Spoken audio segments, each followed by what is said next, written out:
খবর 24x সাথে আপনাকে স্বাগত।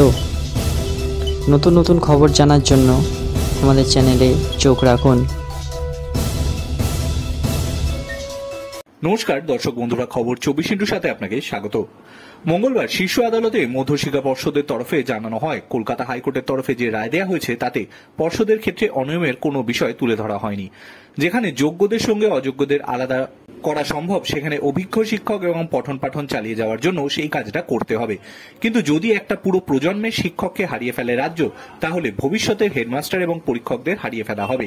সেই বিষয়টি যাতে সুপ্রিম কোর্টে বিবেচনা করে সেই আর্জি জানানো হয় পর্ষদের তরফ থেকে, যা বিবেচনা করে দেখা হবে বলে জানিয়েছে ভারতের প্রধান বিচারপতি DY চন্দ্রচূড়ের নেতৃত্বাধীন সুপ্রিম কোর্টের ডিভিশন বেঞ্চ। তারপরই পর্ষদের আইনজীবী বলেন, যখন মাথা ব্যথা হয় তখন আপনি আপনার পুরো মাথা কেটে ফেলেন না। SSC নিয়োগ মামলায় 25,753 জনের চাকরি বাতিলের বিরুদ্ধে সুপ্রিম কোর্টে যে মামলা দায়ের করা হয়েছে তা নিয়ে শীর্ষ আদালতে আজ শুনানি চলছে। সুপ্রিম কোর্ট জানতে চায় কোন সুপার নিউমেরিক পদ তৈরি করা হয়েছিল, সেটার প্রেক্ষিতে বিভিন্ন রকম যুক্তি সাজানো হতে থাকে।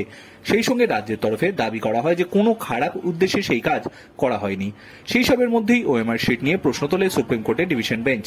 প্রধান বিচারপতি চন্দ্রচূড় জানতে চান, OMR শিট এবং স্ক্যান করা কপি ধ্বংস করে দেওয়া হয়েছে?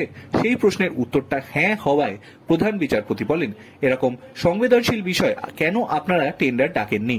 সেই সঙ্গে এরকম গুরুত্বপূর্ণ তথ্য কেন অন্য সংস্থার হাতে তুলে দেওয়া হয়েছে তা নিয়ে প্রশ্ন তোলেন প্রধান বিচারপতি।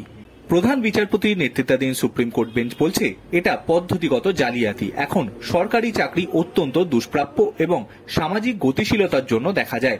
যদি নিয়োগ প্রক্রিয়ার সঙ্গে জালিয়াতি হয় তাহলে সিস্টেম কি থাকবে? মানুষের আস্থা হারাবে। ব্যুরো রিপোর্ট, খবর 24x7।